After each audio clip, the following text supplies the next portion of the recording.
Rodrigo Matos vem tratando essa história com muita dedicação, né? Manda muito bem o Rodrigo Matos nesse assunto específico, diga de passagem. Como o Flamengo e o Fluminense calculam finanças para vencer gestão do Maracanã? Em reunião na semana passada, o Tribunal de Contas do Estado liberou o governo do Rio para fazer a licitação da concessão do Maracanã. Para isso, foram estabelecidos parâmetros financeiros de receitas e investimentos. Flamengo e Fluminense, atuais gestores, já fazem o calho para obter a concessão definitiva do estádio. Houve conversas na diretoria no início da semana sobre o assunto. Com esse objetivo, foi contratada uma consultoria para ajudar a dupla Fla-Flu a atender as demandas da licitação. E já foi traçado o esboço de como funcionaria a sociedade com o Fluminense. Haverá uma SPE, Sociedade de Propósito Específico, para os dois, com os dois sócios, como sócios. Mas como funcionaria o estádio com uma gestão do Flamengo e Fluminense? Quanto teria de ser investido no estádio? Quais seriam as receitas e quanto ganharia o Estado? Receitas. O voto do TCE revela a previsão de receitas para o estádio. São 61 milhões por ano em itens como camarotes, aluguel, shows, tour de visitação e aluguéis para jogos, inclusive dos dois times. A venda de camarotes, com 37 milhões, e serviços de hospitalidade são os principais itens. O cálculo bate com os números da atual gestão do Maracanã. A dupla Fla-Flu entende que é possível aumentar essa arrecadação com uma concessão definitiva. Na planilha não são incluídas receitas de patrocínio. Há receitas relacionadas a patrocínios com placas no anel superior. No campo pertence exclusivamente aos clubes, comidas e bebidas. Os clubes não ficarão com a receita bruta porque tem que pagar a manutenção do estádio.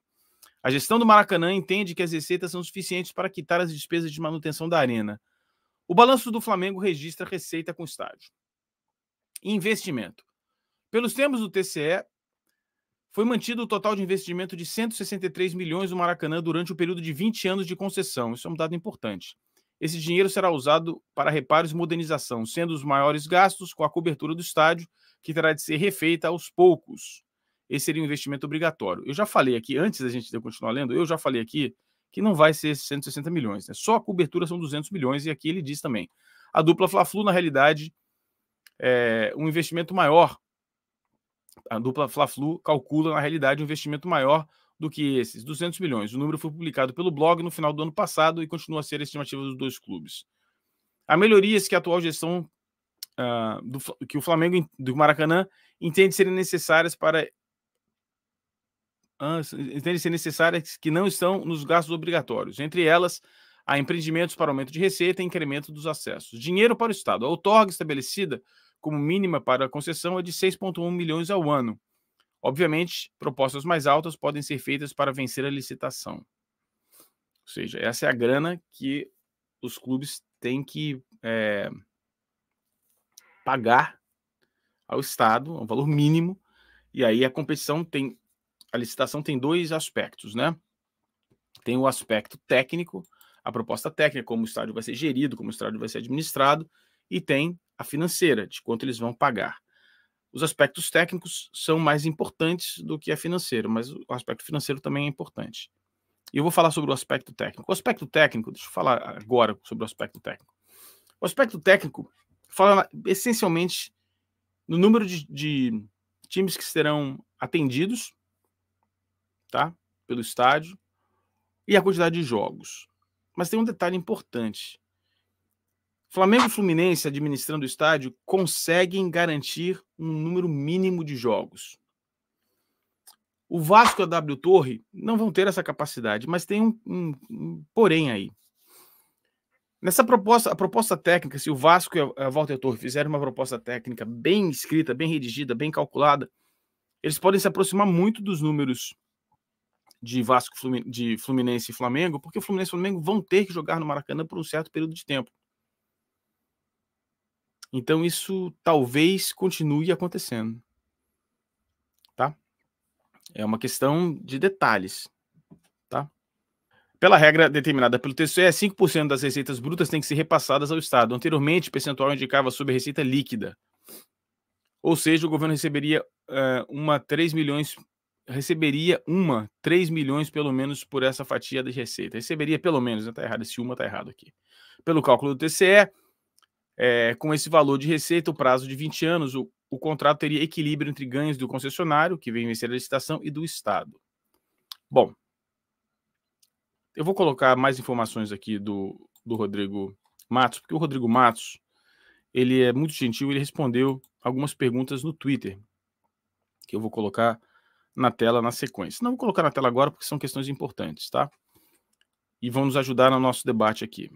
O Erley disse o seguinte: Rodrigo, em termos de dinheiro de utilização do Estado, iria permanecer a mesma dinâmica que é adotada hoje, ou o grupo vencedor terá autonomia para vetos dos jogos?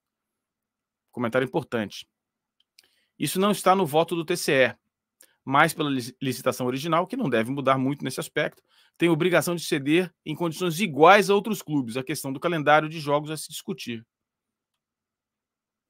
E aí tem uma outra pergunta. Fala sobre a conta, como ficaria a conta. Aí o Rodrigo diz o seguinte: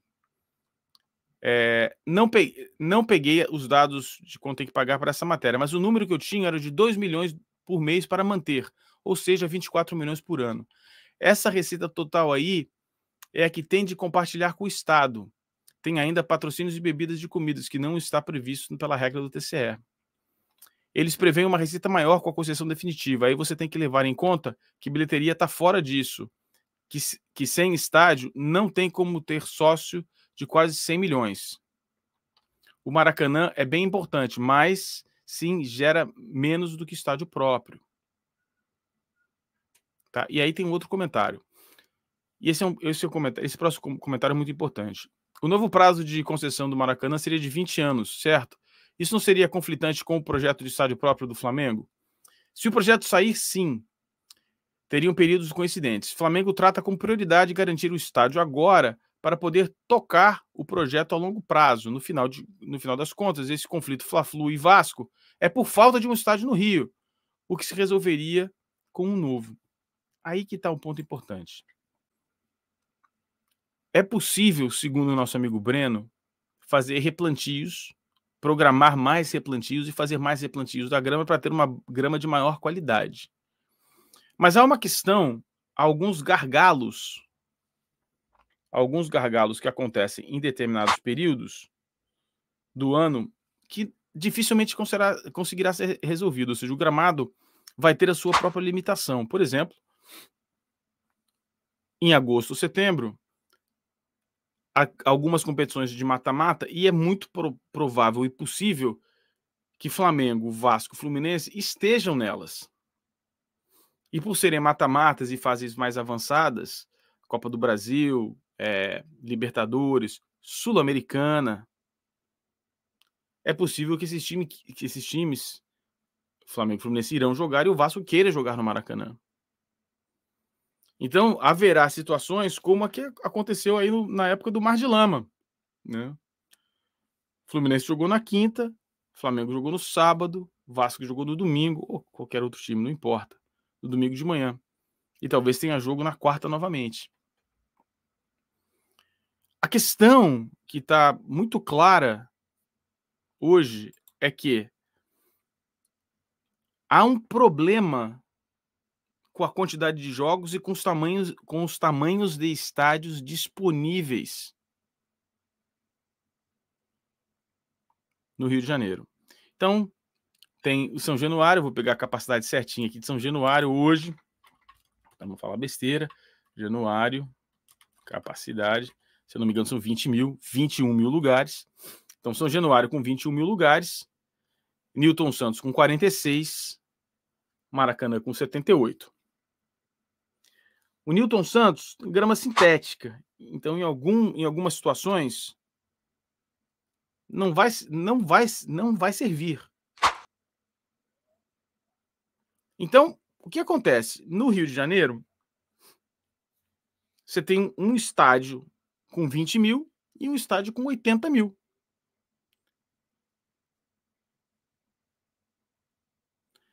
Falta algo no meio.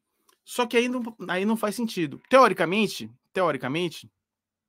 idealmente, no cenário ideal, seria construído um outro estádio, 50, 60 mil, talvez menos, 40 mil para o Fluminense, e o Flamengo ficaria no Maracanã. Mas aí o Fluminense tem que liderar esse processo. E para o Flamengo, faz mais sentido ter um estádio maior.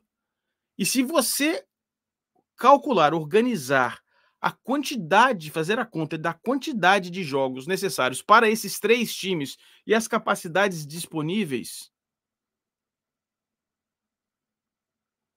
vai faltar estádio. E é o que o Rodrigo falou, tá faltando estádio. Nessa conta falta um estádio. Então você vai, por exemplo, para a cidade de São Paulo, cada grande tem o seu próprio estádio, ainda tem um de sobra, que é o Pacaembu, que agora está indisponível, mas eventualmente, teoricamente, o plano é de comportar até 20 jogos por ano.